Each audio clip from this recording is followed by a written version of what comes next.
on y va, ben, on va commencer par ça. Donc, j'essaie un petit peu de vous faire participer, mais c'est pas toujours facile. On va commencer par la fiche de TD1. Donc, je peux déplacer ma photo, hein, je peux même la réduire là. Je peux la mettre là. Ouais, là, OK. Donc, on fait le dossier TD dans l'ordre. C'est un dossier TD sur les questions des variations, les pourcentages, etc., etc. Donc, la consommation de pétrole de la Chine était 380 millions de tonnes en 2008. Alors, évidemment, c'est une bonne chose de préparer le TD et éventuellement de le débriefer après. Hein. Bon, ça va de soi, d'accord. Donc aujourd'hui, vous allez faire comme moi, pour regarder un peu. Mais moi, je prépare. Puis c'est pas mal d'avoir une calculatrice aussi. N'oubliez pas d'avoir une calculatrice. Moi, je vous conseille vraiment d'avoir une calculatrice plutôt qu'un portable, qu'un téléphone. Et la bonne calculatrice, c'est un modèle college. Il faut que je m'en rachète une, moi j'ai mon téléphone. Mais je change ça. Bon, la consommation de pétrole de la Chine était de 380 millions de tonnes en 2008. Elle a augmenté de 21,6 de 2008 à 2011. Donc ça, c'est l'exercice 1. Bon, ça marche pas très bien. J'ai ma couleur. Quel est le coefficient multiplicateur associé à ce pourcentage? Réponse? Comment vous dites? Parfait. Plus 21,6%. Ça veut dire qu'une quantité passe de 100 à 121,6. D'accord? De 1 à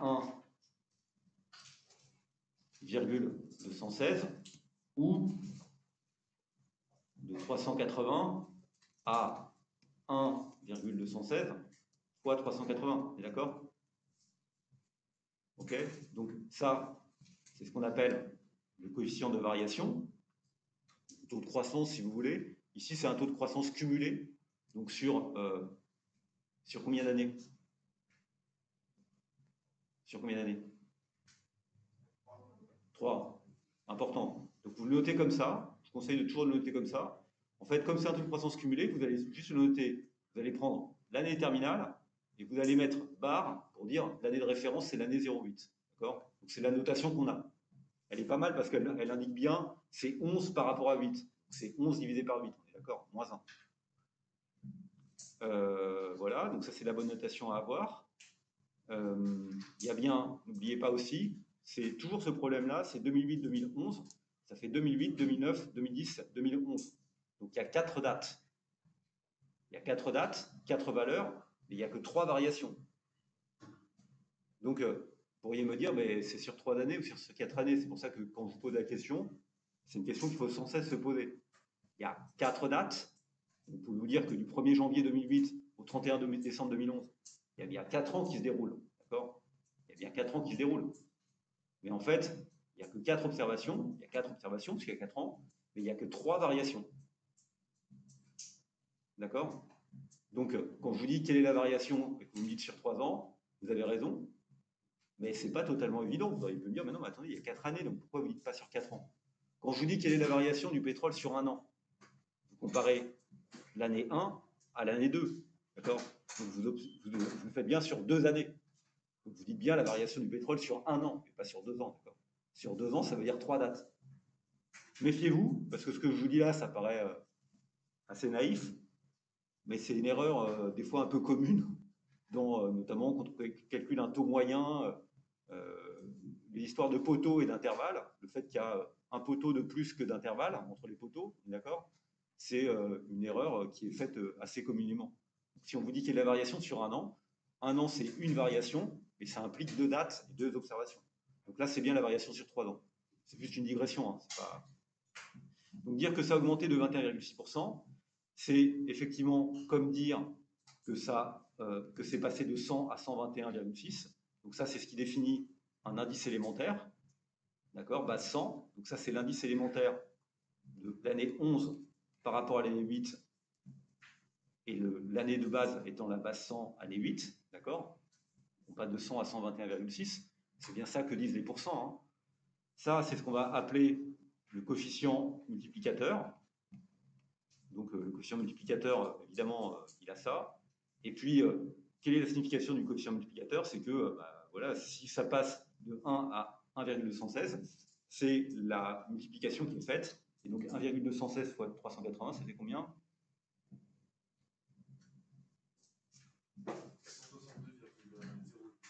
462,08. Merci. 462,08. Donc c'est bon. Donc vous avez deux valeurs. Voilà, je ne vais pas essayer de... OK. Donc ça, c'était pour l'exercice 1. Vous devez maîtriser ces concepts-là, le V, le I, le M, avec le fait que le M, c'est égal au 1 plus V, et puis le fait que le I, c'est égal au 100 fois M. Je ne sais pas comment le dire, c'est quand même d'assez bon sens. Bon, 2. Le prix d'un bien augmente de 10% la première année, puis de 15% l'année suivante. Donc, augmenter de 10%, puis de 15%. Donc, ça, c'est une augmentation sur 2 ans, avec 3 dates. OK? Ça veut dire quoi? Ça veut dire que la première année, imaginez que le prix du bien était de 1, il passe la première année à combien? Le coefficient multiplicateur associé à 10%, c'est combien? 1,1, d'accord? Donc ça, c'est bien une hausse de 10%. Et puis ensuite, on nous dit, on a une hausse de 15%. Donc qu'est-ce qu'on fait là comme opération?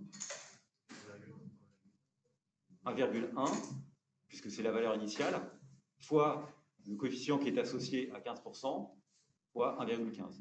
Et ça fait combien? 1,1 fois 1,15. 1,265 255. 255 ou 265? C'est dur avec le masque, il faut articuler. Donc ça fait 1,265.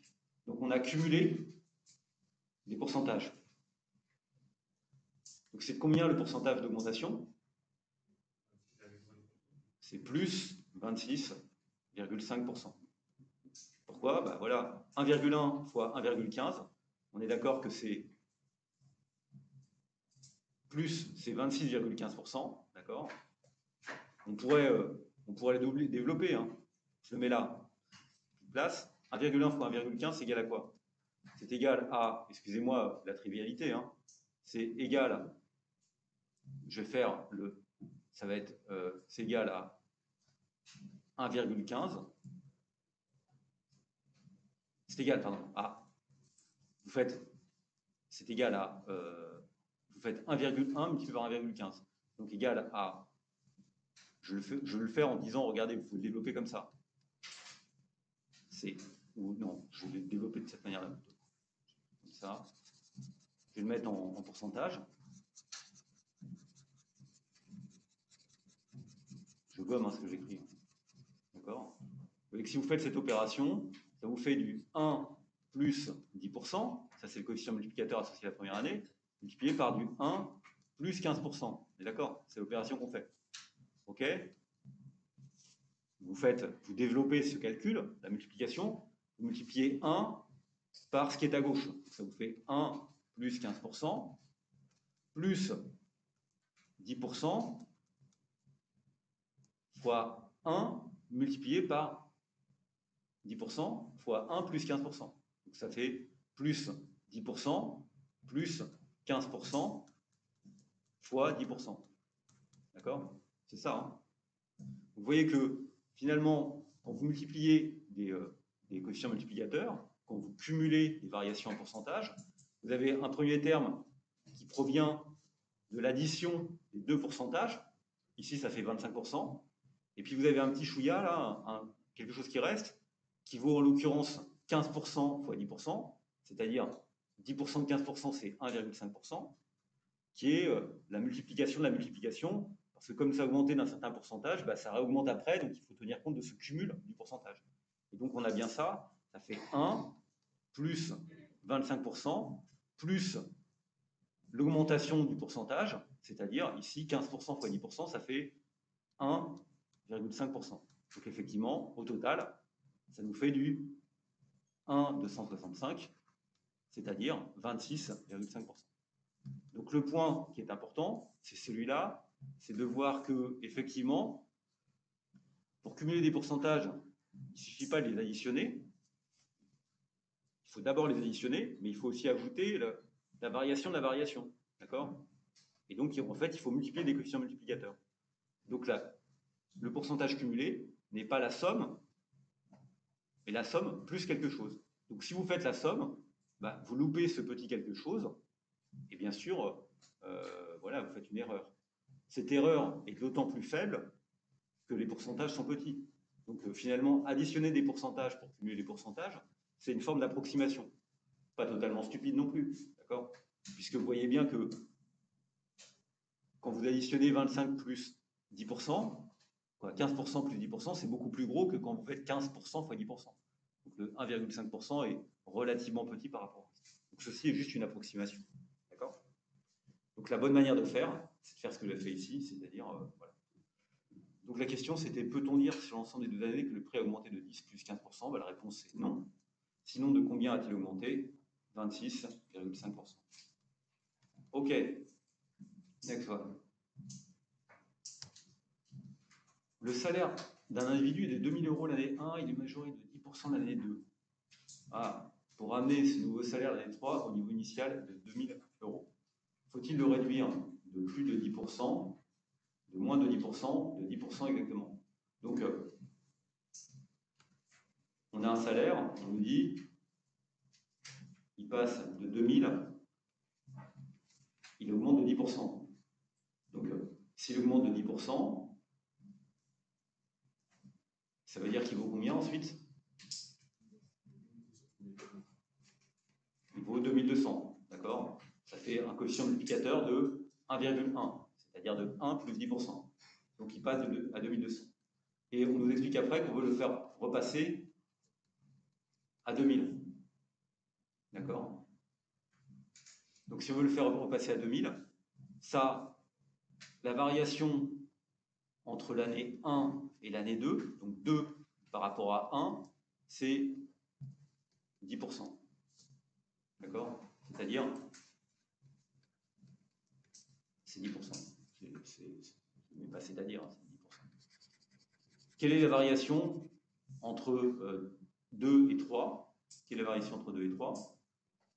La variation entre 2 et 3, juste, non, c'est pas la variation entre 2 et 3 écrit comme ça, je ne fais pas une erreur, vous voyez, je suis pas encore bien réveillé. C'est la variation entre 3 et 2, d'accord? C'est égal à quoi? C'est égal, par définition, coefficient de variation, c'est le salaire, W le salaire, comme wedge en anglais, c'est W3 moins W2 divisé par W2. C'est W3 sur W2 moins 1, c'est la même chose. Donc c'est égal à combien? C'est égal à, c'est tout simplement égal à W3 c'est 2000, W2 c'est 2200, moins 1 ça fait combien ça? Ça fait 1/11e. Attention, ça ne fait pas 1/11e, ça fait moins 1/11e. D'accord? Moins 1/11e. Moins 1/11e, donc c'est négatif puisque le salaire baisse, ça ne peut pas être positif. Moins 1/11e, ça fait combien? À peu près? Ça fait moins 9,09%. D'accord? Ok? Et la relation, bien sûr, qu'il y a entre les deux, c'est que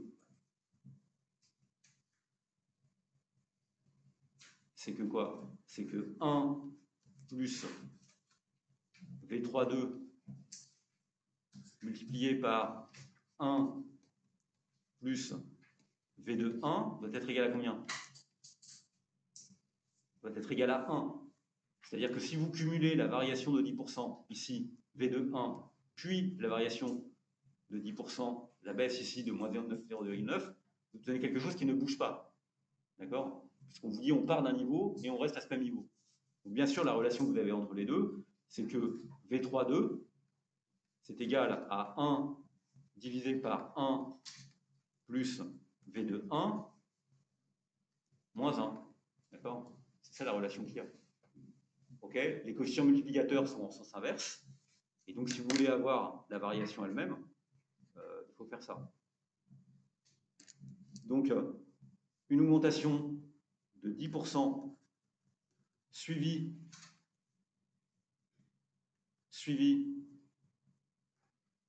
d'une augmentation, d'une baisse de moins 9,09%, d'accord? Ça me donne une augmentation de 0%, d'accord? Élément intéressant là-dessus aussi, puisque comme on peut un peu pas développer, mais c'est que vous voyez, on vous aurait posé la question en sens inverse, on aurait eu le même résultat. C'est-à-dire qu'une augmentation de 10% suivie d'une baisse de 9,09%. 9,09%, ça fait combien? Ça fait une baisse de 0, ça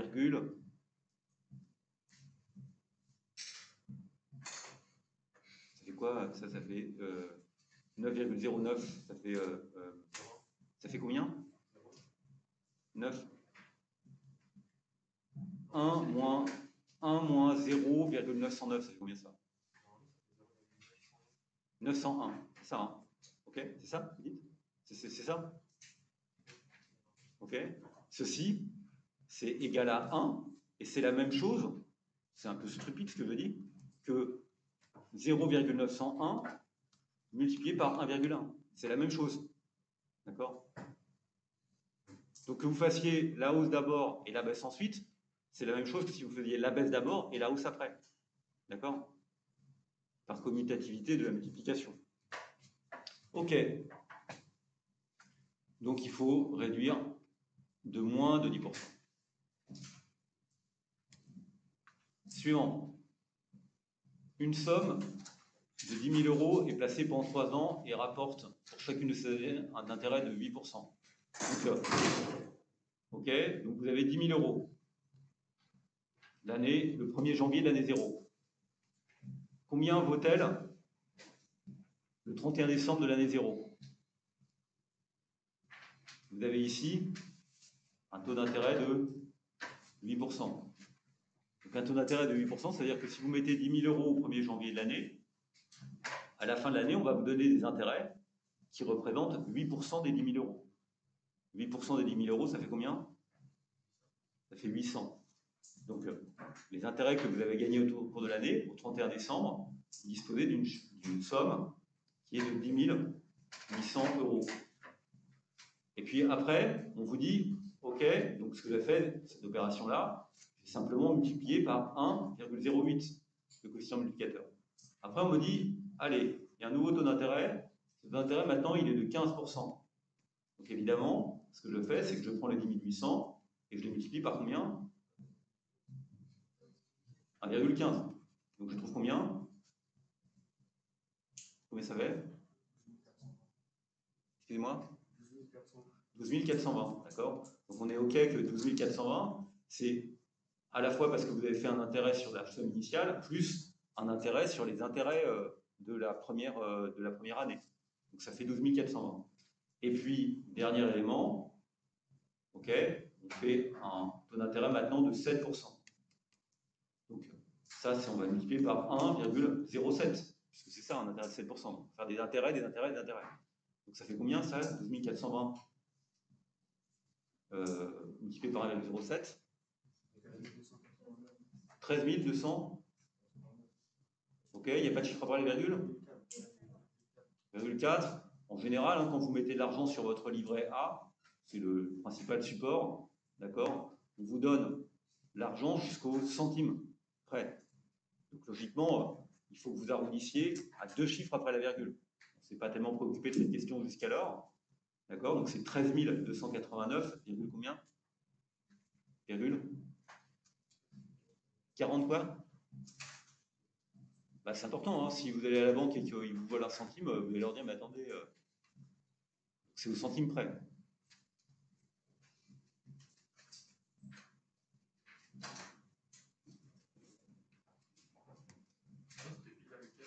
Virgule 4, 40. Ok. Donc si c'est 40, c'est 40. Hein. Voilà. Donc 13 289, 40. Ok, donc c'est ça la réponse à la première question.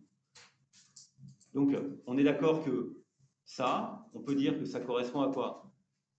Ça correspond à ce qu'on appellerait un taux d'intérêt cumulé, d'accord, de 32,89%.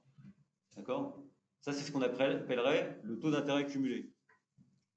Donc, c'est combien ça a rapporté, voilà, on pourra le noter, puisqu'on aime bien utiliser ce type de notation. Ça, c'est l'année 1, ou ça, c'est l'année, ouais, ça, c'est l'année, le 1er janvier de l'année 1, d'accord? Et ça, c'est le 1er janvier. Donc, ça, c'est toujours pas évident. Ça, c'est le 1er janvier de l'année 1, ça, c'est le 1er janvier de l'année 2, ça, c'est le 1er janvier de l'année 3, et ça, c'est le 1er janvier de l'année 4. Mais le 1er janvier de l'année 4, c'est le 31 décembre de l'année 3, en fait. Hein. D'accord? En fait, c'est le 31 décembre de l'année 3. C'est toujours ma question de poteau et d'intervalle. C'est jamais facile de visualiser ça. Parce que vous voyez bien que je place une somme sur combien d'années? Sur 3 ans? Je place une somme sur 3 ans, d'accord? Et j'ai 4 observations. Parce que je regarde le dernier, le 31 décembre de l'année considérée.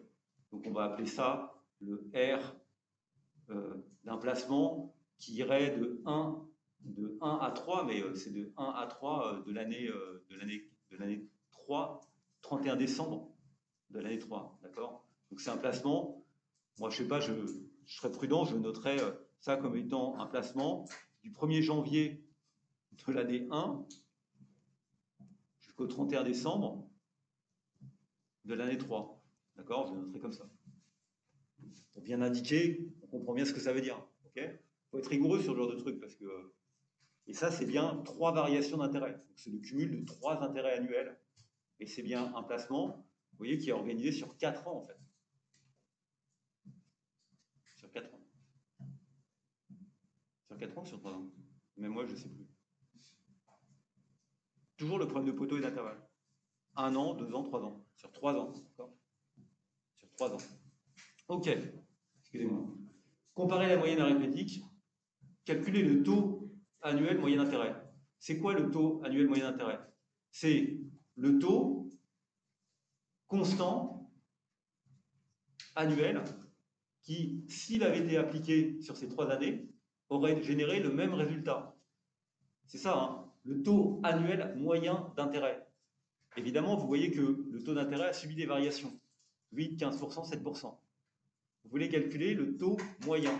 Le taux moyen, c'est le taux constant annuel qui permet de générer, d'obtenir la même variation globale de la grandeur sur les 3 années. On est OK? Donc, c'est le taux annuel constant, constant dans le temps, constant sur les différentes périodes, qui, appliqué 3 fois, permet d'obtenir la même variation. Donc, si on a compris ça, le taux moyen, je ne sais pas comment on va l'appeler, le taux moyen, la variation globale qu'on obtient sur les 3 ans, c'est 1,32,89,4. Gardons les chiffres après la virgule. D'accord? Ça, c'est bien la variation globale qu'on a sur les 3 ans. Maintenant, il faudrait que le taux annuel moyen, c'est celui qui permet le taux constant qui, s'il était appliqué constamment dans le temps sur ces 3 périodes, permettrait d'obtenir le même résultat. Donc il est tel que, si je le note R bar, on aime bien appeler bar quelque chose de moyen, on va chercher à... Bon, peut-être je pourrais l'appeler R moyen parce que... Voilà, d'accord? Et ben, il faut que je l'applique 3 fois. Il est constant, donc c'est 3 fois le même. Ok? Donc attention, hein, on a bien 3 fois, donc je l'applique 3 fois. Donc ça, c'est rien d'autre que 1 plus R bar moyen à la puissance 3, d'accord? Et donc, le R bar moyen, il est égal à 1,32894 à la puissance 1 tiers, on appelle la racine cubique, moins 1. Ça fait combien ça? Combien vous avez trouvé? Ouais. 1,099. Alors,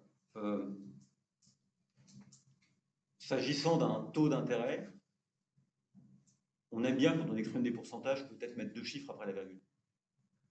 D'accord?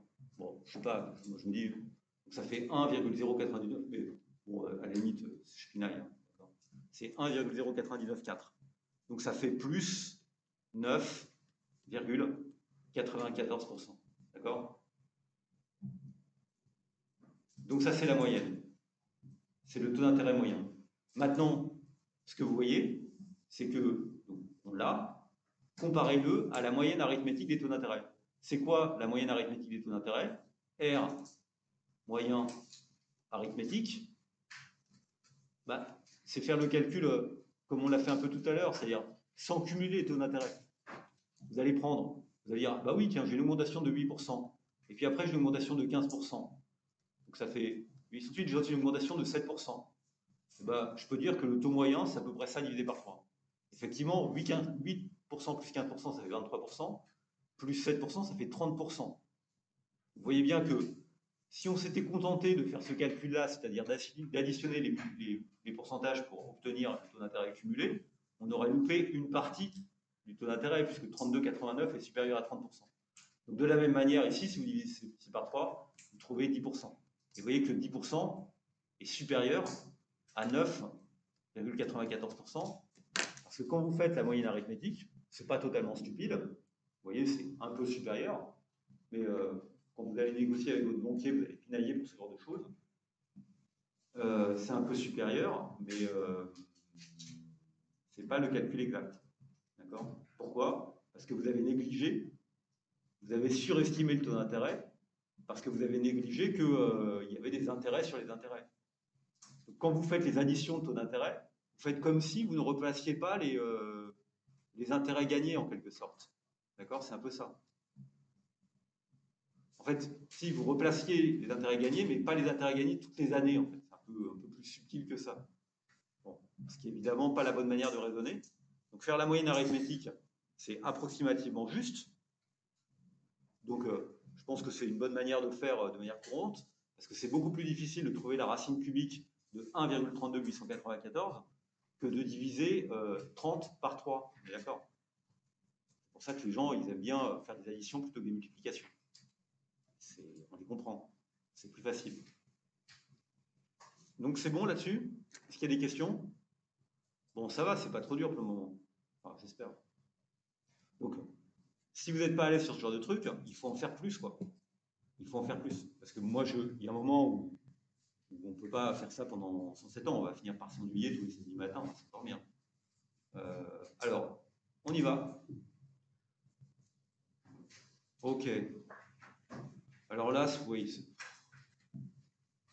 Ouais, alors celui-là, je me demande toujours pourquoi je le maintiens, cette question. C'est moi qui suis chargé de faire les rédactions de trucs, là. Je voulais l'enlever, mais je crois que quelqu'un a dû me dire, mais non, il faut le garder, c'est intéressant.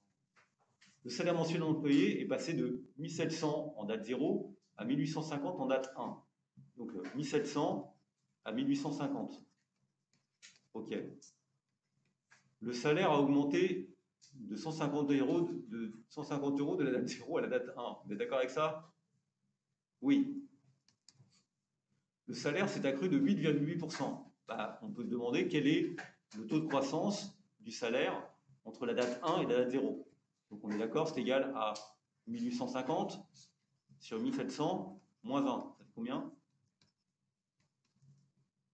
Ça fait 0,088, c'est ça? C'est-à-dire 8,8%. D'accord? Donc le salaire s'est accru de 8,8%. J'ai l'impression que ce qu'on veut nous faire dire, c'est si on regarde la question, quand on ne sait pas très bien répondre à une question, on regarde la question suivante, en général ça aide à répondre. La question suivante, on dit le salaire s'est accru de 8,08% entre la date 0 et la date 1. Et là vous dites, ah bah oui, ça c'est bien, c'est comme ça qu'il faut le dire, parce que vous dites entre la date machin. Donc là vous dites, bah non, parce que là on n'a pas précisé les dates, donc on met non.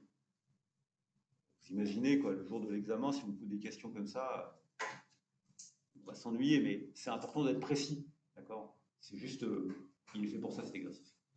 Le salaire a été multiplié par 1,088, bien sûr. Si c'est Le quotient multiplicateur, c'est 1 plus V1, 0, d'accord? Donc c'est 1,088, d'accord? Donc ça, c'est bien ça, c'est bien 0,88. Donc là, c'est la même chose. Là, c'est oui, et là, c'est non parce qu'on n'a pas précisé la date. OK? Donc c'est important de bien préciser la date.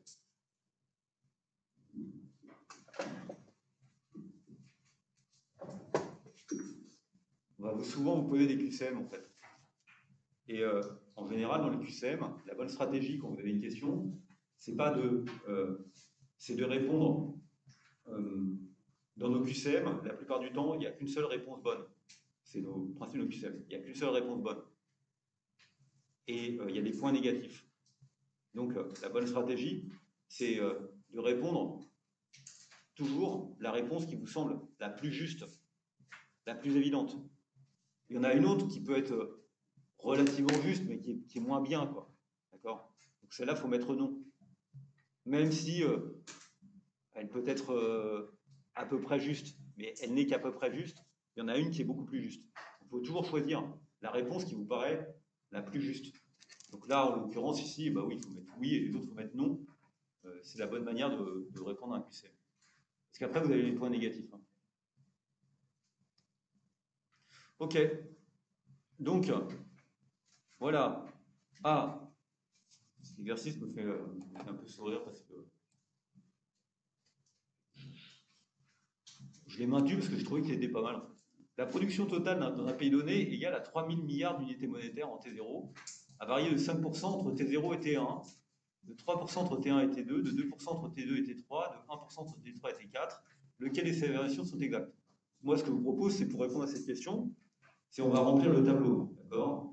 Si la production a augmenté par rapport à l'année précédente, c'est le taux de variation par rapport à l'année précédente, de 5%, ça veut dire que l'année 1, la production vaut combien ? 3000, 5%. Ça fait combien ? 3000, hop, 5% de 3000. 10% de 3000, ça fait 300, donc 5% de 3000, 150. 3150. Après, j'augmente de 3%, ça fait combien ça ? 3150 fois 1,03. Ça, je ne peux pas le faire de tête comme ça, c'est trop compliqué pour moi. Je regarde sur ma feuille, je vois que ça fait 3213. D'accord ? Là, j'ai multiplié par 1,03. Ensuite, ça a augmenté de 2%. C'est la même chose que ce que je faisais tout à l'heure avec mes intérêts. 3213, pardon, c'est 213, pas 212, multiplié par 1,02. D'accord ? Je prends ça et je multiplie par 1,02. J'obtiens 3277,6. OK ? Et puis enfin, le dernier, c'est, je sais pas, c'est, ah oui, c'est 1%. Je fais 3277,6 multiplié par 1,01. Ça fait 1%. Ça me fait 3310,0. On est OK? D'accord? Bon. Alors, première question, la production a baissé entre T0 et T4. Bon, on observe que 3310 est supérieur à 3000. D'accord? Donc, évidemment, comme il n'y a eu que de la croissance positive, on ne voit pas bien comment elle aurait pu baisser. On n'avait peut-être pas besoin de faire ce tableau pour y arriver à répondre à cette question. Le taux de variation de la production a baissé chaque année entre T0 et T4. Bah oui, ça fait 5%, 3%, 2%, 1%. Donc c'est oui. On est d'accord? La production a augmenté entre T0 et T4. Bah oui, puisqu'elle a augmenté d'un montant positif. On n'avait pas besoin non plus de faire le calcul pour y arriver. Sachant que à chaque fois c'est positif, il n'y a aucun problème, il n'y a pas d'ambiguïté, c'est oui. La production a davantage baissé entre T1 et T2 qu'entre T3 et T4. Alors, la production a davantage baissé entre T1 et T2 qu'entre T3 et T4. C'est un peu compliqué pour moi de répondre à cette question, parce que comme elle n'a pas baissé, elle a augmenté. Pourquoi on me parle de davantage baissé ou davantage augmenté, j'en sais rien. Je ne sais pas, je mettrais non, la question est stupide, je ne comprends pas ce qu'on veut me dire. D'accord? Ça vous va? Bon, cela dit, c'est peut-être pas inutile pour répondre à cette question d'y réfléchir un instant quand même en mettant la variation absolue. Donc ici, on est d'accord que c'est plus 150, ça a augmenté de 150. Là, ça a augmenté de 83. Ça, c'est la variation absolue. Là, ça a augmenté de 83, donc ça a augmenté de 64,6. D'accord? Et là, ça a augmenté de 32,4. On est OK? Ça, c'est la variation absolue. Donc c'est la différence. C'est pas la variation relative, c'est bien la variation absolue. C'est la différence entre les valeurs. Donc quand on dit la production a davantage baissé entre T1 et T2 qu'entre T3 et T4, peut-être qu'on veut dire qu'elle a davantage baissé, donc elle a moins augmenté. Bon, c'est non, on ne sait pas ce qu'ils veulent dire, mais non. La production a davantage augmenté en pourcentage entre T1 et T2 qu'entre T3 et T4. Ah oui, entre T1 et T2, ça a augmenté de 3%, et entre T3 et T4, ça a augmenté de 1%. Donc, elle a davantage augmenté puisque 3% est supérieur à 1%. D'accord? Oui. La production a constamment ralenti entre T0 et T4. Qu'est-ce que vous en pensez?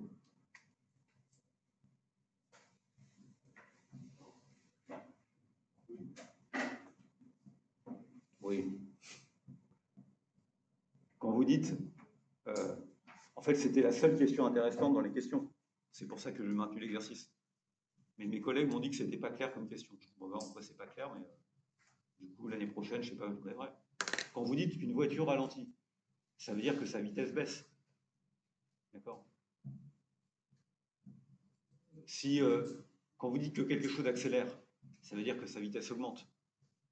Donc, si on dit la production a ralenti, on veut dire que la hausse de la production a baissé. C'est ça qu'on veut dire. Exactement comme vous dites, la voiture ralentit, ça veut dire que sa vitesse baisse. Donc, le mot ralentir, c'est ce que signifie, ou le mot accélérer, ça veut dire que la vitesse augmente. Donc, la vitesse ici de la production, c'est la variation de la production. D'accord? L'équivalent, c'est la variation. Donc, quand on dit la production a constamment ralenti, ça veut dire que sa croissance a baissé. Ça ne veut pas dire que sa croissance est négative. Ça veut dire que ça augmente moins.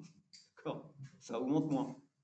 Donc, dire la production a constamment ralenti, bah, pour moi, ça veut dire qu'effectivement, 150 est inférieur à 83, est inférieur à 64,6, est inférieur à 32,4. De la même manière, 5% est inférieur à 3%, 5% est inférieur à 2%, etc.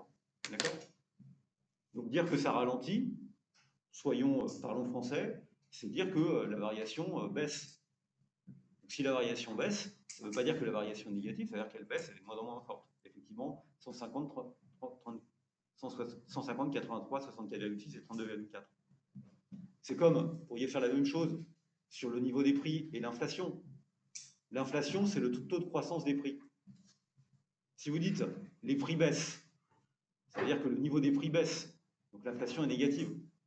Si vous dites le taux d'inflation s'accroît, ça veut dire que l'inflation est de plus en plus forte.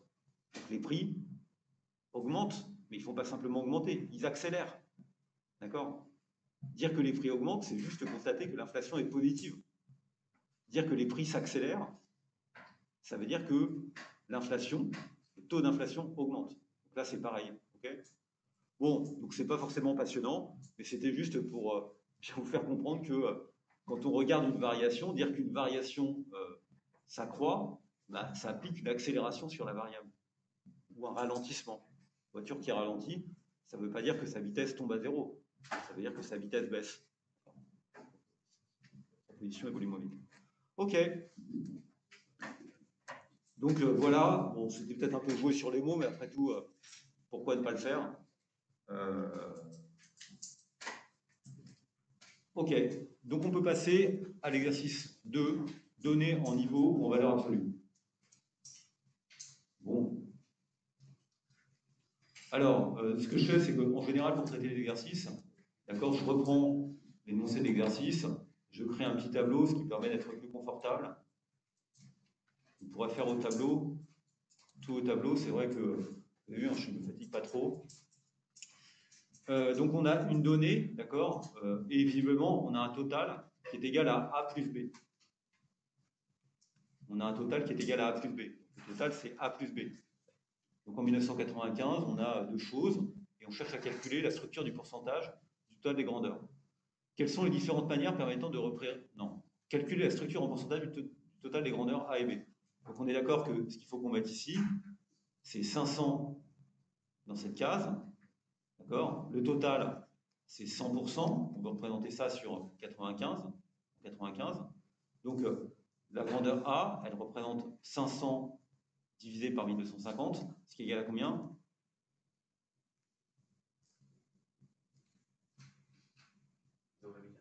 Quoi? 0,4, donc on le met en pourcentage directement, 40%. D'accord? Donc là, c'est même pas la peine de le calculer. Ça va être 750 sur 1250, et comme la somme des deux peut être égale à 100, ça fait 100%, 60%. D'accord? Là, on doit faire le même calcul, on doit faire 1000 sur 1500. 1000 sur 1500, ça fait 66, ça fait 2 tiers, ça fait 66,67%. Donc ici, je vais mettre le complémentaire pour arriver à 100%, 33,33%. Ici, ça a l'air d'être plus compliqué, ça fait 1300 divisé par 2838. Ça fait combien ça?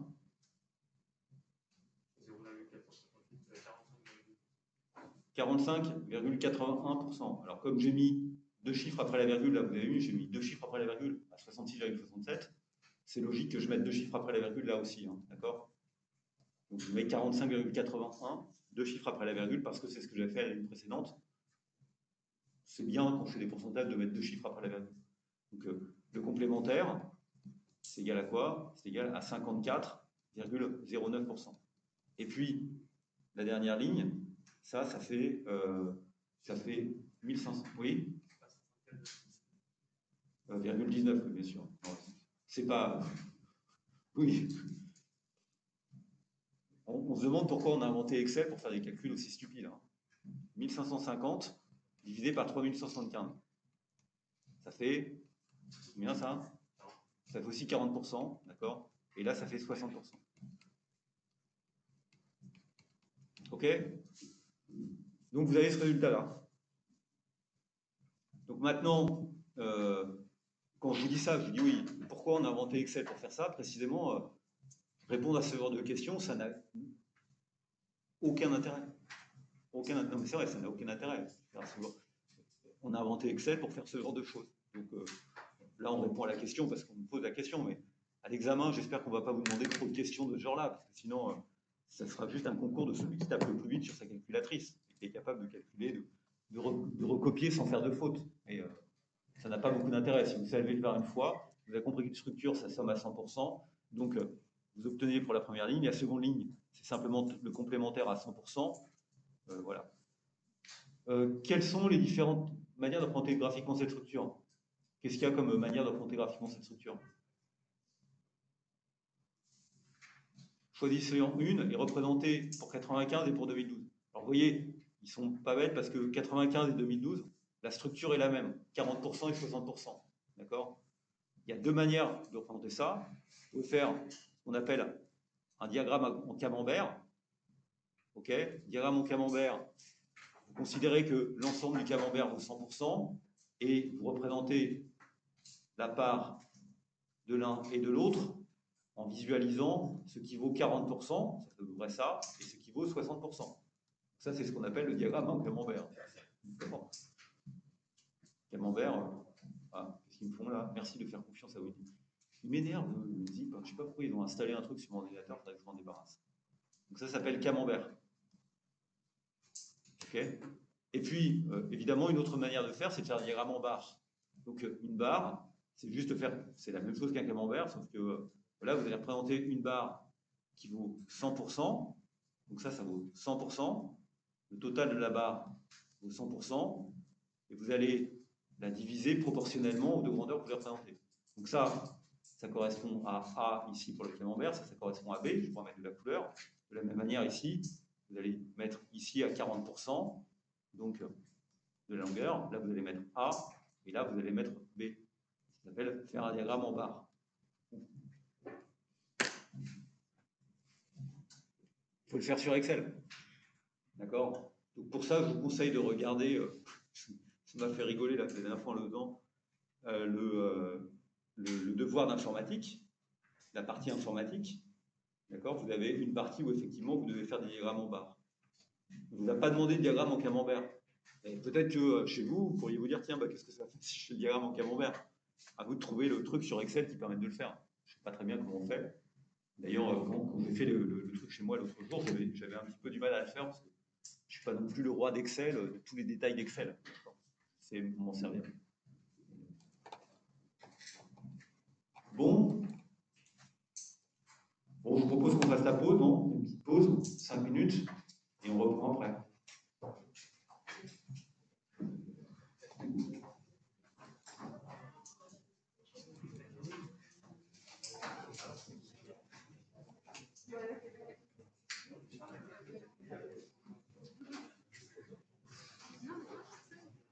Voilà la vidéo YouTube, là.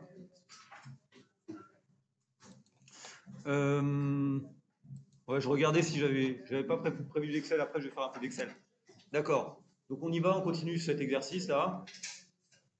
Calculer les coefficients multiplicateurs. Donc là, on sent aussi qu'on va un peu s'ennuyer. Hein. Coefficient multiplicateur. Donc, le coefficient multiplicateur, c'est coefficient multiplicateur entre chaque date du tableau. Donc, on est OK que, première chose à dire, c'est que, évidemment, la première année, vous ne pouvez pas dire quel est le coefficient multiplicateur, parce que le coefficient multiplicateur, vous le mettez pour l'année terminale. D'accord. Donc, il n'y a pas de coefficient multiplicateur en 95, puisqu'on ne connaît pas la valeur en 94. Donc, en 97, on passe de 500 à 1000. Entre 95 et 97, on passe de 500 à 1000. Ça fait combien, ça? Coefficient multiplicateur 2, ok. Ensuite, on passe de 1000 à 1300. Ça fait combien comme coefficient multiplicateur 1,3. Ensuite, 1300, 1550. Un peu plus compliqué. Il faut faire 1550 divisé par 1300. Je vous accorde que là, c'est plus difficile. Ça fait combien 1,19. On ne met pas plus de chiffres après la virgule. Si on doit mettre des pourcentages après, mettons 3 chiffres après la virgule, ce qui fera qu'un seul chiffre après la virgule pour les pourcentages. Là, ensuite, bon, là on passe de 750 à 500, ça fait combien 0,6, donc j'aime bien, allez, 0,66, ça fait 0,667, puisqu'on a arrondi toujours à la décimale la plus proche, d'accord? Donc c'est ça. Là ensuite, de 1500 à 2838, ça fait 3,0 combien 76. Multiplié par 3, 3,076. OK, et le dernier, c'est 2838 à 3175 à 2838. Ça fait combien 1, combien 51. D'accord. Donc là, c'est bien. Donc maintenant, quelle relation existe-t-il entre le coefficient multiplicateur et le taux de variation entre les dates? V, c'est égal à M moins 1. D'accord? V, c'est M moins 1. Ou M, c'est égal à 1 plus V. En déduire le taux de variation, donc ça, c'est juste pour vous montrer, je vais le faire en rouge, la vitesse à laquelle on va le faire. Un coefficient multiplicateur de 2, ça fait une variation de combien? Voilà, 100%. D'accord? Quand vous augmentez une valeur de 100%, vous la multipliez par 2. Quand vous la diminuez de 100%, vous la mettez à 0. D'accord? Donc attention à ça. Hein. Ça, c'est important parce que souvent, on fait un peu cette confusion. Si vous dites qu'une valeur a baissé de 150%, ça veut dire qu'elle devient négative. Ok? Si elle a augmenté de 150%, ça veut dire qu'elle est multipliée par 2,5. Donc il y a une asymétrie, bon, c'est juste en disant. Ça fait combien là 1,3 30%. Là, ça fait 19,2%. Là, ça fait moins 33, alors après, ça dépend du chiffre après la virgule que j'ai mis. D'accord? Donc on va être qu'un puisque j'ai mis 0,667. Donc ça fait 33,3%. Là, ça fait 3,076 moins 1. Donc là, multiplié par 3, ça fait une hausse de 207,6%. Donc là aussi, faites attention. Hein. Quelque chose qui augmente de 200%, c'est quelque chose qui est multiplié par 3. D'accord? Et là, 1,51, ça fait une hausse de 51%. OK. Next one. J'enlève, je fais exprès de l'enlever parce qu'en fait, comme ça n'a aucun intérêt de le recopier, d'abord, vous pourrez le redécouvrir et puis voilà, ça va vous le faire. Je fais exprès en fait. sans utiliser les coefficients multiplicateurs cette fois, déterminer le taux de variation par rapport à la date précédente de la grandeur A. Voilà, qu'est-ce que ça veut dire ça? Sans utiliser les coefficients multiplicateurs. Vous voyez, c'est le genre de truc, on se demande vraiment, alors là, c'est... On ne doit pas utiliser les coefficients multiplicateurs. Déterminer le taux de variation. Donc, pour calculer un taux de variation, bon, là, vous ne pouvez pas le calculer, d'accord? Parce que ça, on ne peut pas le faire. Là, comment vous faites? Vous faites la variation relative, donc 1000 moins 500, divisé par la valeur initiale, 500, d'accord? Et donc là, vous trouvez 1 et 1, donc ça fait 500 sur 500, 1 c'est 100%, ok? Là, vous faites la grandeur relative, l'augmentation relative, donc 1300 moins 1000, c'est bien la grandeur A. Hein, heureusement qu'à la question d'après, on ne va pas demander la grandeur B, parce que sinon, on se dit vraiment... donc 1300 moins 1000, d'accord, divisé par combien? Par 1000, d'accord? Et donc ça fait bien sûr 0,3, ce qui fait 30%. Et puis enfin, le dernier, c'est 1550 moins 1300, ce qui fait 250, divisé par Schlax 1300. 250 divisé par 1300, je ne sais plus combien ça fait, on l'avait calculé, ça fait combien?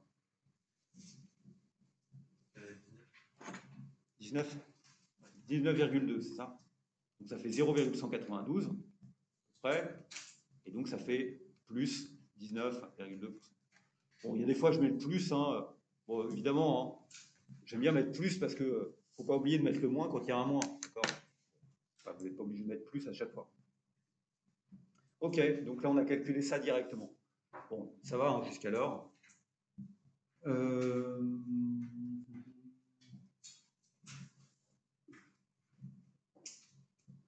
C'est bon.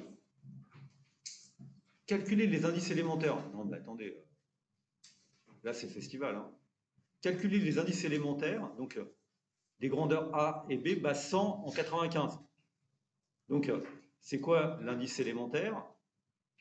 L'indice élémentaire, c'est la valeur de la variable l'année où on considère, divisé par la valeur en 1995. Donc, mais c'est aussi égal au coefficient multiplicateur multiplié par 100. Bon, sauf que ça, c'est vrai, c'est coefficient multiplicateur multiplié par 100. Il y a un petit truc important à noter ici, et qu'il faut y faire attention, c'est que pour bien signifier que c'est en base 100 1995, et ben cette fois, je mets bien 100 pour 1995. Parce que tout se passe comme si la valeur valait 100 en 1995. Donc là où j'avais rien mis précédemment, c'est bien de mettre 100 en 1995 pour bien comprendre ce que signifie une écriture en base 100. D'accord? Donc ensuite, bah, si ceci vaut 100, 500, 750, combien ça vaut en 97? Donc là, ça vaut, rappelez-vous, c'était 2, donc ça va faire 200, d'accord? C'était multiplié par 2. Là, c'est passé de 500 à 1300. Donc 500 à 1300, je fais un cumul en fait. Hein.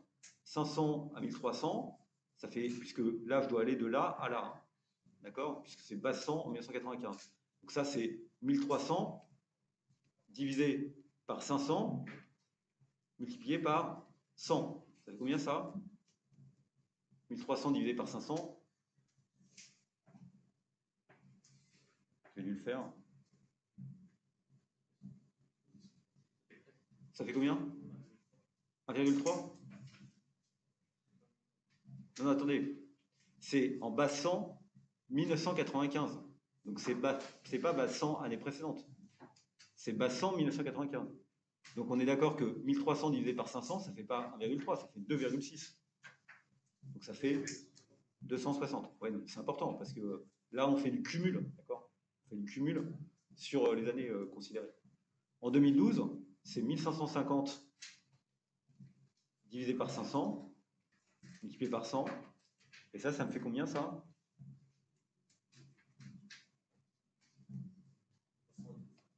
Combien vous dites? Ah oui, 310. D'accord?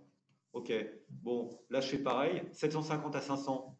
Donc ça fait, on l'a déjà vu, ça fait 66,67, puisque c'est 500 divisé par 750.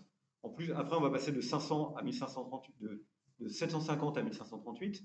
Donc Donc ça faut faire 1538 divisé par 500 multiplié par 100. Ça fait combien?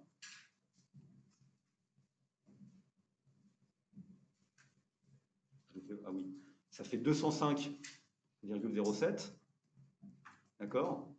Et puis ça en fait, le résultat, je le connais déjà, mais je l'écris, ça ne fait pas de mal en l'écrire. 3175 divisé par 1250, multiplié par 100, ça fait aussi 310.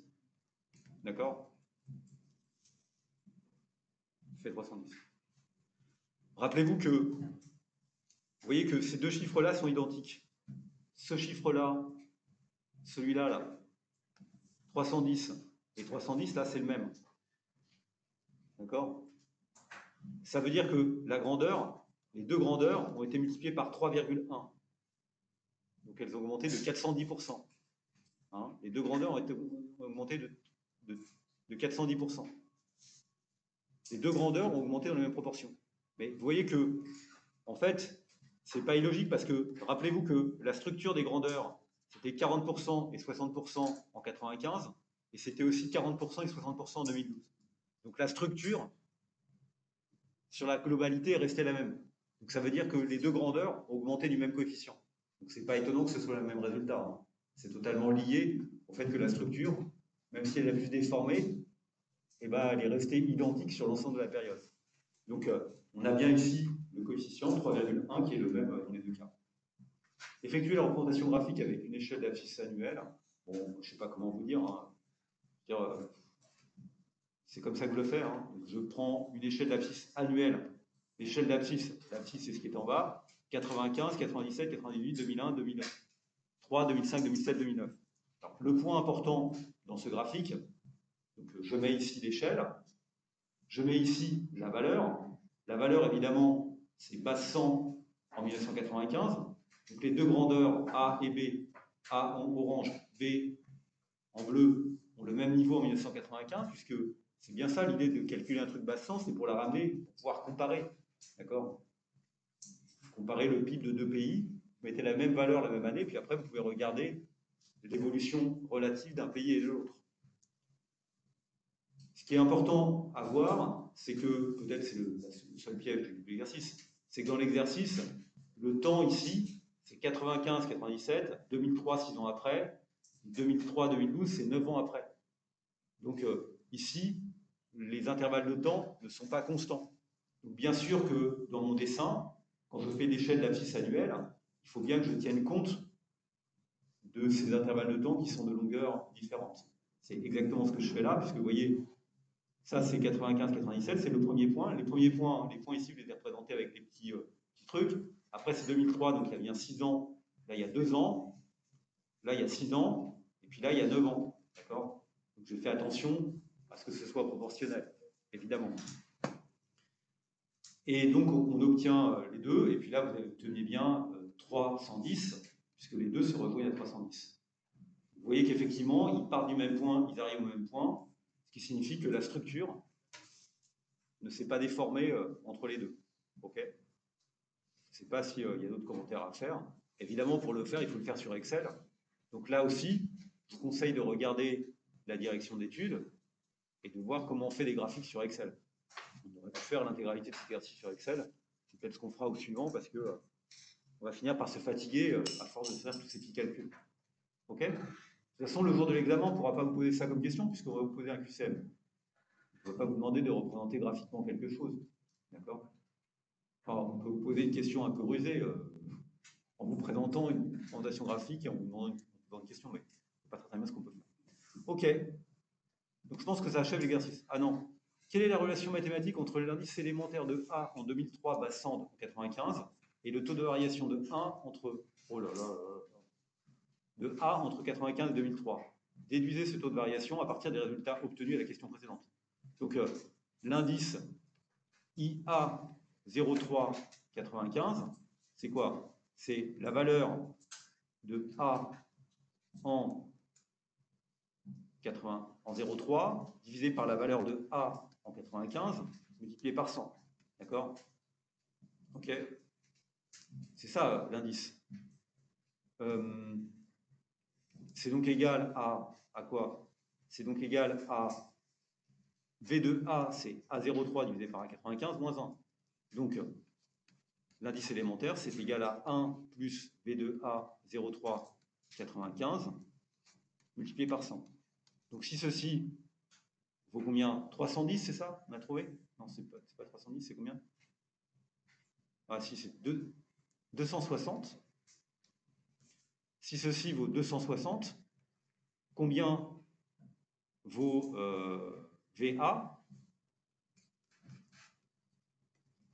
Donc c'est multiplié par 2,6, c'est équivalent, c'est la même chose que de voir une augmentation de combien? De 1,6, c'est-à-dire 160%. Quand il y a un taux de croissance, mettez toujours en pourcentage, d'accord? Mais gardez toujours en tête que si vous faites le calcul, 160% c'est 1,6, hein, d'accord? C'est-à-dire une multiplication par 2,6. Je ne sais pas comment le dire, mais c'est comme ça qu'il faut le dire. On ne peut pas le dire d'une autre manière. Déduisez ce taux de variation à partir des résultats obtenus à la question précédente. C'est ce qu'on a fait. OK?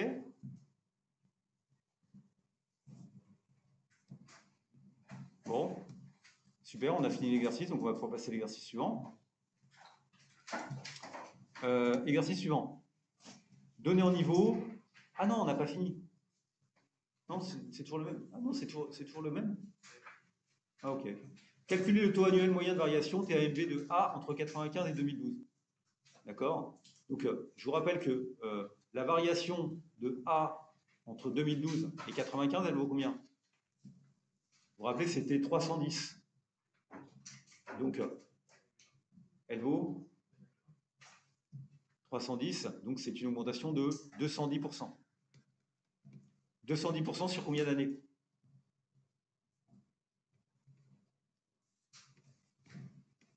Entre 2012 et 2011, il y a combien d'années? 2012 moins 2011, il y a un an. D'accord? Ça va. Entre 2012 et 2010, il y a 2012 moins 2010, il y a 2 ans. C'est toujours les problèmes de poteau et d'intervalle. Hein. Je conseille à chaque fois de vous dire ça, de commencer par un poteau, un intervalle de poteau, et puis après de trouver la formule. Donc, s'il y a un an entre 2012 et 2011, ça fait 2012 moins 2011 égal à 1. Ici, entre 2012 et 95, il y a combien d'années? Il y a 2012 moins 1995, 17 ans. Sur 17 ans. D'accord? Donc, c'est pas totalement trivial. Hein. OK? On pourrait se tromper. Hein. Enfin, je sais pas, on pourrait se tromper. Je pourrais facilement me tromper sur ce genre de questions stupides. Entre 2005 et 2000, il y a 5 ans. Donc, qu'est-ce qu'il faut que je fasse pour calculer un TVAM? Vous voyez que le TVAM, taux de variation annuel moyen de A entre 12 et 95 de A, d'accord? Il est égal à quoi? Il est égal au coefficient multiplicateur. Voilà.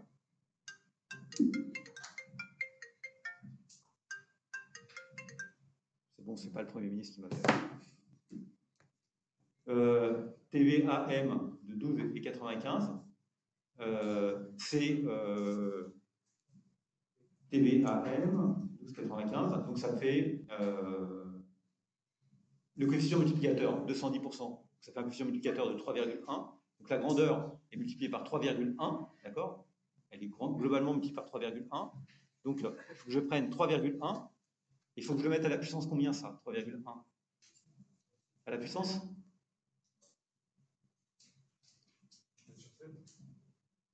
1 sur 16 ou 1 sur 17?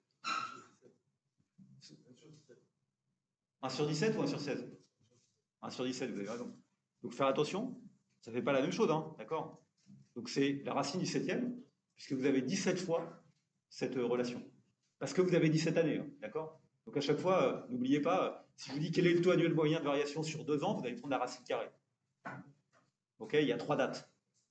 Si je vous demande quel est le taux annuel moyen de variation sur un an, vous allez prendre la racine 1, c'est-à-dire le nombre lui-même. Donc là, c'est bien sur 17 ans, donc il faut bien le mettre à la puissance 1 sur 17, moins 1. D'accord? Donc le TVAM, c'est tout simplement le coefficient multiplicateur à la puissance 1 sur le nombre d'années, moins 1. Ça fait combien ça? Ça fait, je vais calculer, ça fait racine 17e de 3,1, ça fait 0,0688, c'est-à-dire plus 6,88%. D'accord? OK? Donc, maintenant, même calcul pour V2B, mais cette fois entre 2003 et 2012. 2003-2012, donc j'ai fait, c'est ça, 12,03, d'accord. Donc, à quoi est égal ce coefficient-là? C'est passé de 2838 à 3875. Donc, on est d'accord que sur ces 9 années, le résultat, c'est 3875. On l'a déjà calculé quelque part, hein, je pense. Donc, je le remets, c'est pas grave. Moins 1, ça fait combien ça? On l'a calculé, c'était égal à... c'était égal à combien? 1,51, donc ça fait 51%.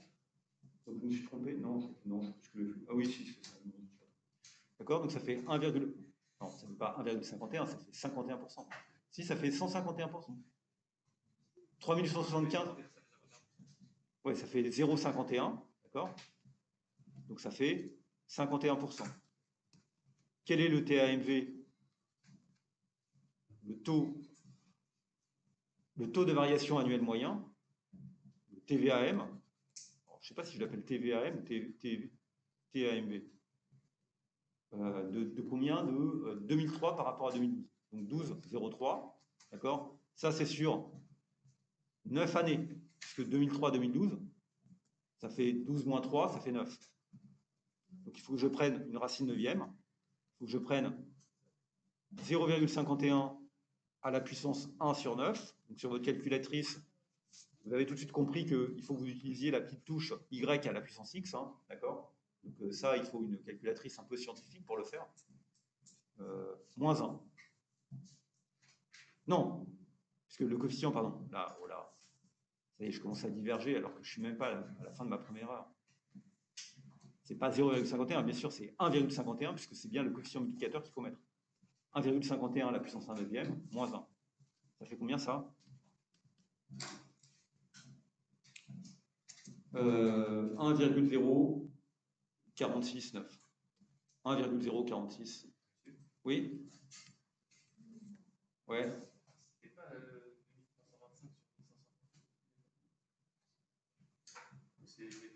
Ah oui. C'est fatigant, ces directions d'études. Là, je ne l'ai pas fait pour V2B, je l'ai fait pour Total. D'accord? Bah, c'est pas grave. On va dire qu'on l'a fait pour Total et puis c'est tout. D'accord? Je le fais pour Total. Ça fait pas quoi? Mais ça fait combien alors?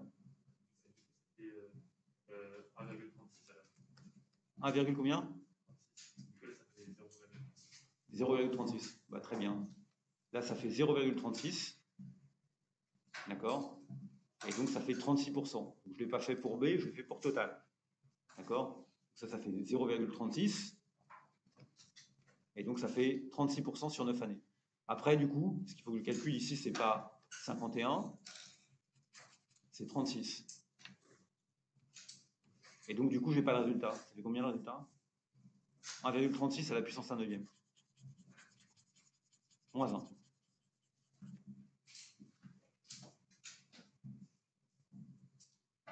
Ça fait 1,0352, et ça fait 1,0352 moins 1. Donc ça fait 0,0352. Comme ça, ça. Donc ça fait 3,52%. OK? Donc excusez-moi, je l'ai fait pour le total, et vous le calculerez chez vous pour le B. Commenter, je ne sais pas ce qu'il faut commenter. Commenter, on oublie, je l'enlèverai l'année prochaine. Je ne sais pas ce qu'on peut dire sur commenter. Ça a augmenté plus, ça a augmenté moins. Voilà, c'est ça. On va dire, bah oui, en moyenne, ça a augmenté moins parce que je ne sais pas ce que ça veut dire. C'est même pas sur les mêmes périodes, d'accord? Donc il faut bien lire l'annoncé, c'est pas sur les mêmes périodes. Je n'ai pas grand-chose à dire. J'ai pas beaucoup de commentaires à faire. Donc, commenter, je ne réponds pas à cette question. De toute façon, le jour de l'examen, on ne vous demandera pas de commenter, on vous demandera de faire. Pas de problème. OK. D'accord. Donc, on va pouvoir passer à l'exercice 3. Exercice 3, données en pourcentage ou en taux de variation. Donc, c'est cet exercice-là, c'est ça ouais, okay. Donc, sur cet exercice, on va le faire un peu sur Excel en même temps. Donc, voilà, le tableau ci-dessus nous donne les variations annuelles du PIB de 2009 à 2013. D'accord? Donc, 2009 à 2013, évidemment, il y a 5 variations, d'accord, mais ça nécessite la connaissance de 6 données du PIB. Toujours mes histoires de poteaux et d'intervalles. Il y a 5 intervalles et 6 poteaux. Sauf que le premier poteau, je ne le connais pas, peut-être qu'on va me poser des questions là-dessus. Le taux de croissance du PIB est mesuré à prix constant, c'est-à-dire sans tenir compte de l'augmentation du général des prix, donc ça vous fout. Commentez brièvement les données du tableau. On voit que ça baisse entre 2008 et 2009, et puis après ça reprend, d'accord? Ça reprend progressivement. Donc il y a une crise en 2008, enfin, pas en 2008, il y a une crise en 2009, ça baisse. Il faut bien comprendre que le PIB, c'est une variable de flux, et donc c'est mesuré au 31 décembre. Enfin, c'est mesuré, c'est le cumul de ce qui a été produit durant l'année, entre le 1er janvier et le 31 décembre. Donc quand je compare l'année 2009 à l'année 2008, en fait, je compare des choses qui se sont passées du 1er janvier 2008, début de l'année 2008, jusqu'au 31 décembre de l'année 2009. C'est-à-dire sur 2 ans, d'accord? Sur 2 ans. Parce que c'est une donnée de flux, ok? C'est pas la même chose que si je compare le chômage sur un an, entre 2008 et 2009, parce que si je compare le chômage entre 2008 et 2009, je vais prendre le chômage le 31 décembre 2008 et le 31 décembre 2009. D'accord? Donc c'est une variation qui s'organise uniquement sur une période de 1 an. Donc, dès que vous avez une variable de flux, il y a cette espèce de complexité supplémentaire qui n'est pas inutile à rappeler, qui est de se dire qu'une variation du PIB annuel, eh ben, ce n'est pas quelque chose qui se déroule sur 1 an, c'est quelque chose qui se déroule sur 2 ans. Alors qu'une variation du chômage, c'est quelque chose qui se déroule annuel, qui se déroule que sur 1 an. C'est la différence entre une variable de flux et une variable de stock. D'accord? Et ça, c'est la question de l'acquis de croissance, etc. Et ça joue un rôle important de comprendre ça. De comprendre que le taux de variation entre 2 années, il se joue dès le 1er janvier de l'année précédente. Bon. Comment calculer la valeur des indices du PIB passant en 2010 pour chacune des années du tableau? Donc, je dois avoir préparé ça quelque part. D'accord? Donc, indice basant année précédente. Donc, on est d'accord que là, ça, on ne peut pas le calculer. D'accord? Puisque 2008, on ne sait pas ce qui se passe l'année précédente. On ne sait pas ce qui se passe en 2007. Donc, ça, je ne peux pas le calculer. En revanche, ça, je peux le calculer. L'indice basant année précédente, ça baisse de 3,14%. Donc, là où ça valait 100 en 2008, d'accord, ça va valoir combien en 2009? 100 moins 3,14. 100 moins 3,14, ça fait combien? Ça fait 96,86. Ok? Ensuite, on nous dit bah ça augmente de 1,72. Donc attention, c'est l'indice basant année précédente. D'accord? Donc ça veut dire quoi? Ça veut dire que si ça valait 100 l'année précédente, ça va valoir en 2010 101,72. D'accord? Là, ça va valoir 102,03. Là, ça va valoir 100,001. Attention au nombre de zéros. Une hausse de 0,01%, c'est vraiment très faible. D'accord? Ça fait bien quelque chose qui passe de 100 à 100,001. 2 chiffres, 2 zéros, ne vous trompez pas. Et puis le dernier, ça passe de 100, 0,21%, une augmentation de 2012 à 2013, ça passe de 100 à 100, combien? 100,21. J'ai dit une bêtise, hein.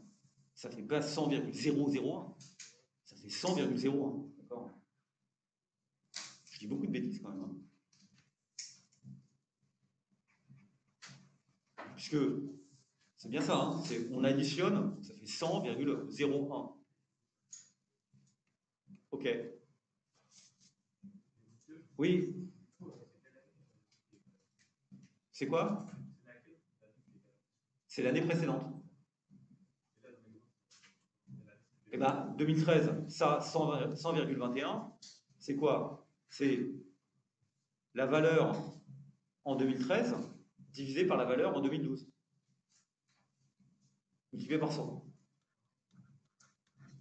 Donc ça, c'est bien le PIB 2013 divisé par le PIB 2012.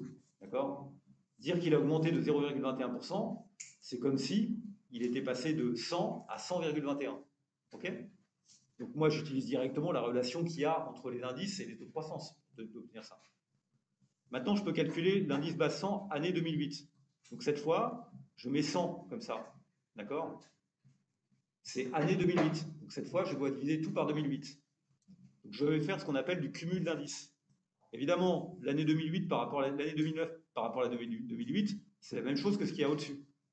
D'accord? OK? Et là, comment je vais faire? Là, je vais devoir faire du cumul d'indices. Et pour faire du cumul d'indices, il faut simplement que je multiplie l'indice de l'année précédente par l'indice de l'année divisé par 100. Autrement dit, ce que j'ai ici, c'est la multiplication de ça, 96,86, par ça, 101,72.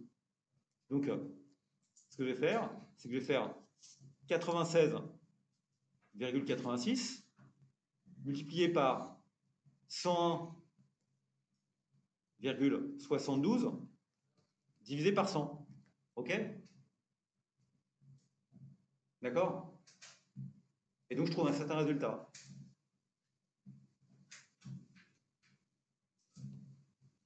Je trouve combien?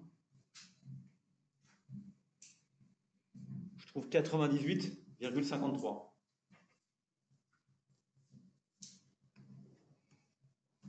Je trouve 98,53. OK? Si maintenant je cherche celui-là, qu'est-ce que je vais faire? Je vais faire la même chose. Je vais prendre ce que je vais trouver ici et je vais le multiplier par 102,03 et diviser par 100. Et je vais trouver un certain nombre. 100,526. Etc. Ceci n'a pas d'intérêt en fait.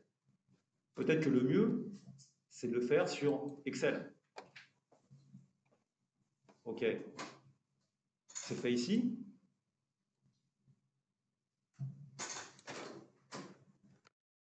Sur Excel, je reprends la même chose. J'ai mon taux de variation année précédente. C'est mes données telles que je les ai, d'accord? Simplement ici, j'ai pris le tableau, j'ai mis les valeurs, j'ai mis les taux de croissance tels qu'ils sont, ce sont les données d'exercice. On est OK? D'accord? La ligne suivante, j'ai fait du Excel. C'est ce que je viens de faire à la question précédente. Qu'est-ce que j'ai fait? J'ai simplement fait un petit calcul. Bon, ici, que j'ai fait un petit calcul dans lequel j'ai fait 100 moins 3,14, ce qu'il y a à l'année précédente. D'accord? Là, qu'est-ce que je dois mettre ici? Qu'est-ce que je dois calculer ici? Je dois mettre une formule. Ceci, c'est l'indice base 100 année 2008. C'est le calcul qu'on vient de faire. Qu'est-ce que je prends? Je prends la valeur de l'indice l'année précédente, B8. Je le multiplie par quoi? Je le multiplie par la variation base 100 année précédente, 96,86, c'est-à-dire C7, et je divise par 100.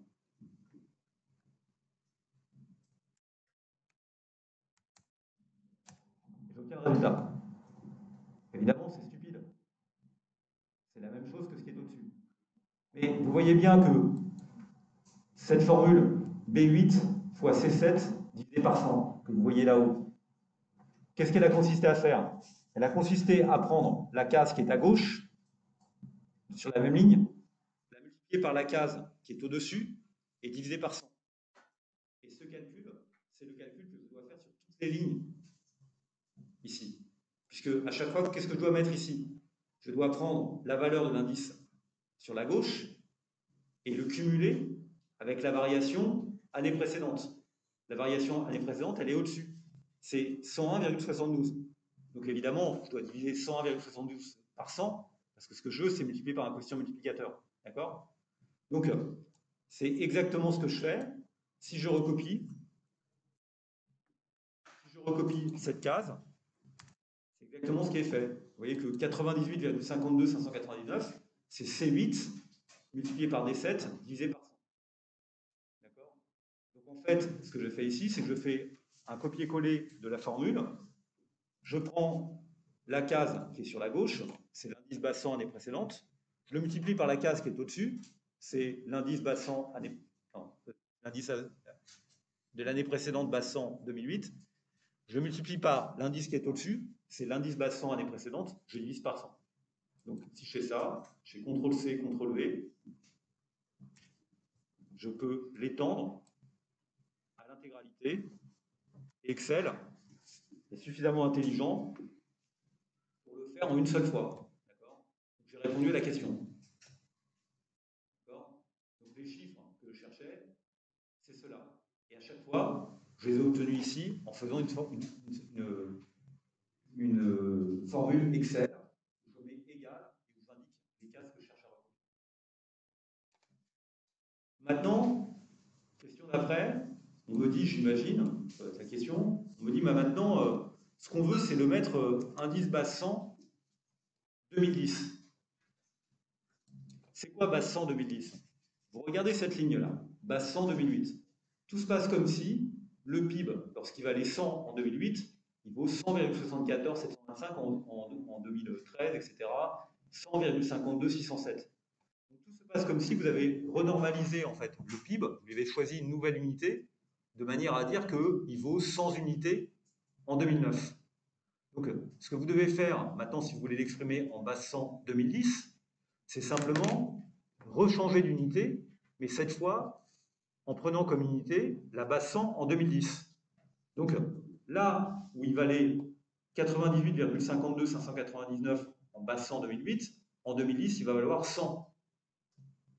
Donc pour faire ça, il suffit juste de prendre toutes les lignes, toutes les colonnes qui sont au-dessus, et de les diviser par 98,599. Ceci, c'est une formule de changement de base. Ça consiste à réexprimer la base en base 100 une autre année. D'accord? Donc pour faire le changement de base, il suffit de regarder ces données et de faire comme si c'était en fait les données réelles, quoi. D'accord? Vous prenez la valeur pour avoir la base 100 2010, vous prenez la valeur en 2009 et vous la divisez par la valeur en 2010. Boum, vous avez la base 100 2010. Et puis vous faites ça pour tous les éléments. Donc faire un formule de changement de base, c'est juste refaire le même calcul que si vous aviez les données elles-mêmes. Donc ce que vous faites, c'est quoi la formule à rentrer ici? C'est, vous prenez la valeur au-dessus, vous la divisez par la valeur en 2010, vous multipliez ça par 100, d'accord? Et donc vous obtenez le résultat. Bien sûr, si vous souhaitez que cette formule soit recopiable, qu'est-ce qu'il faut faire?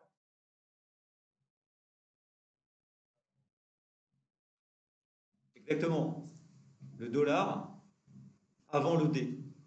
Le dollar avant le D. Pourquoi? Parce que si vous cherchez à recopier cette formule, vous voyez bien que quand on recopie une formule, automatiquement, les colonnes vont changer. Donc, si je la recopie telle qu'elle est à côté dans la case C, C9, elle va me faire C8 divisé par E8. D'accord? Donc elle va tout décaler. Et moi, ce que je veux, c'est que la base ne soit pas modifiée. C'est que tout le temps, je divise par le même élément. D'accord? Et donc, pour diviser par le même élément, je veux que le D soit figé, ne bouge pas. D'accord? Je mets simplement un dollar devant le D. C'est la fonction dollar de Excel. Si je fais ça, j'obtiens le résultat ici, 101,50. D'accord? Ça fait B8 divisé par D8 multiplié par 100. Et cette case-là, je peux la copier et la coller sur toute la longueur. D'accord? Je la colle et j'obtiens le résultat. Et évidemment, mathématiquement, la base 100 en 2010, bah, ça va valoir 100 en 2010. Pourquoi? Parce que regardez, c'est quoi la formule en 2010? C'est D8 divisé par D8 fois 100. Donc, simplement, il y a le dollar qui fait que vous voyez, le D ne bouge jamais. Le D ne bouge jamais. D'accord? Donc, ce que je viens de faire ici, c'est utiliser une formule de changement de base. pour changer de base, il vous suffit de diviser toutes les grandeurs par la valeur dans l'année de la nouvelle base. OK. Donc ça, c'était la question. Alors, je ne sais plus, du coup, je ne sais plus où on en est sur les questions. On va revenir on va revenir à ce qu'on faisait, d'accord? Donc, voilà. Calculer la valeur des indices du PIB passant en 2010 pour chaque année du tableau. OK. Donc, oui, peut-être parce que, en fait, je n'avais pas bien lu la question. Comment fait-on pour calculer les indices passants 2010? Comme je ne connais pas, comme je sais, ce qu'on me donne, c'est des croissances qui vont de 1 à 1. La première étape, c'est de calculer les passants année 2008. C'est ce que j'ai fait sur le fichier Excel. Et puis ensuite, c'est faire un changement de base. Et c'est exactement ce que j'ai fait sur Excel. Donc la manière de répondre à cette question, ce qu'on me demande ici, calculer les indices du PIB en passant 2010, la stratégie que je vous propose de mettre en œuvre, c'est 1, calculer d'abord les indices passants en 2008, puis ensuite effectuer un changement de base pour vous ramener à 2010. D'accord? C'est ce que j'ai fait sur mon fichier Excel. Donc les résultats sont sur le fichier Excel. OK? Et pour calculer les indices passants en 2008, j'ai fait un cumul d'indices avec ma petite formule aussi sur Excel. Sachant que le produit intérieur brut s'élevait à 1936 milliards en 2010, déterminer directement à partir de la question présente le niveau du PIB en 2009 et 2013. D'accord? Ce qu'on me dit ici, c'est que ceci, ça vaut 1936. D'accord? Ça, c'est le PIB. Déterminer directement le niveau du PIB en 2009. Comment je peux faire pour avoir le niveau du PIB en 2009, ici? J'ai 1936, d'accord? Quelle est l'opération que je dois faire? Ça, c'est, regardez, j'ai l'indice base 100 année 2010. Et justement, l'année 2010, ça vaut 1936. Donc, ce que je dois faire pour trouver la valeur du PIB en 2009, c'est simplement multiplier le PIB 2010, 1936, par quoi? Par l'indice 2009 base 100 2010 divisé par 100. Et si je veux le faire en 2013, je fais la même chose. Je prends les 1936, je prends l'indice 2013 base 100 2010 et je le multiplie par 1936. Et je trouve le résultat. OK? Je ne sais pas comment vous le dire autrement. Donc, qu'est-ce que ça donne sur Excel? Sur Excel, regardez, hop, je cache le codeboard. Je prends, on me dit, j'enlève tout ça. On me dit, le PIB en 2010 vaut 1936. Je le rentre. Donc, c'est 1936 milliards de dollars, milliards d'euros, pardon, je ne sais pas si c'est français, c'est milliards d'euros. Donc, 1936, ça vaut 100. Donc, combien ça va valoir en 2009? Si ça valait 100 en 2010, eh ben, il faut simplement que je prenne ce 1936 là, d'accord, et que je le multiplie par l'indice base 100 de l'année 2009 divisé par 100. Ce que je vais faire, c'est je vais multiplier par ceci divisé par 100. Et j'aurai le résultat. D'accord? J'aurai le résultat. Maintenant, vous voyez que dans cette formule, si maintenant on me demande la même question, mais pour toutes les années, il faut que je mette un dollar quelque part. Où je vais mettre le dollar? À quel endroit je dois mettre le dollar? Si je cherche à recopier ça sur les autres cases, on me dit quel est le PIB en 2008? L'opération que je dois faire, c'est prendre les 1936 qui sont là, d'accord, et les multiplier par l'indice base 100 2010. L'indice base 100 2010. Ah, je me suis trompé, tiens. Je suis encore trompé. Puisque là, regardez, ça c'est l'indice base 100 2009. Donc là, j'ai fait D11. D11, c'est là, c'est bien 1936. multiplié par C10. J'aurais pas dû mettre multiplié par C10, j'aurais dû mettre multiplié par C9. Oui? Comment? Vous croyez qu'il y a une autre erreur? On y va, on va regarder. Vous dites là, qu'est-ce qu'il y a comme erreur là? C'est quoi?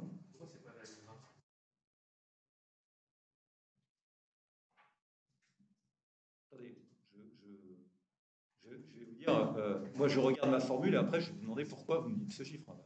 Je regarde là 98,31, d'accord? Je l'ai calculé en prenant C8, d'accord? Et je l'ai divisé par D8, c'est-à-dire la valeur dans laquelle je veux exprimer la nouvelle base. Donc jusqu'alors, je n'ai pas d'erreur. Donc pour...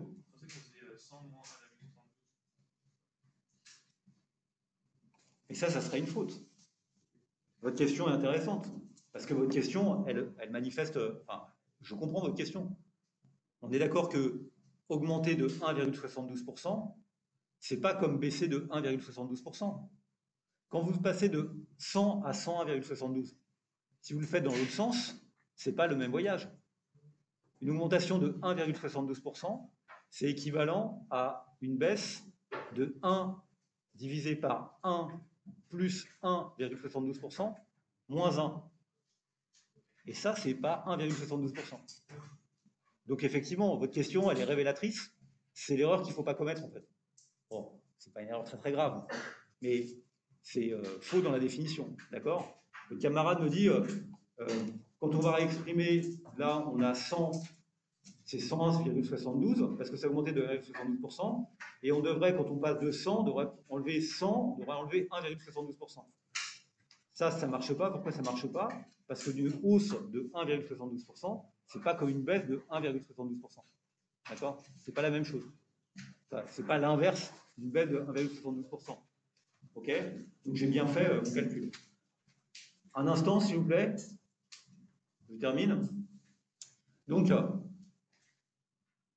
quand maintenant on me donne le PIB en 2010 à 1936 et qu'on me demande de le calculer sur toutes les années, ce que je dois faire, c'est prendre la base 100 en 2010, la multiplier par la base 100 en 2010 et le diviser par 100. Donc la formule que je dois mettre, c'est bien D11 fois ici ce qui correspond à la base 100 année 2010, C9 divisé par 100. Mais attention, si je veux le recopier, il faut que je mette un dollar quelque part, et le dollar, je dois le mettre là. Pourquoi? Parce que je veux que le 1936 ne bouge pas. D'accord? Je veux que la case D11 ne bouge pas au fur et à mesure que je fais le calcul. Donc, si je fais ça, j'obtiens un résultat. Et cette case-là, je peux la recopier à gauche.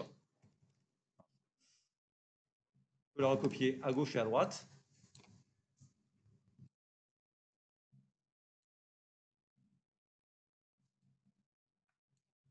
Je vais y arriver, vous inquiétez pas. Je pense que je vais y arriver. Ah, je peux la copier à gauche et à droite. CTRL-C.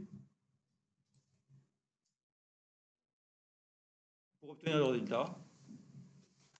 D'accord? Et donc là, j'ai exprimé aussi le PIB de toutes les années considérées. D'accord? Le PIB de toutes les années considérées. Pas simplement pour l'année 2009, mais aussi pour toutes les années.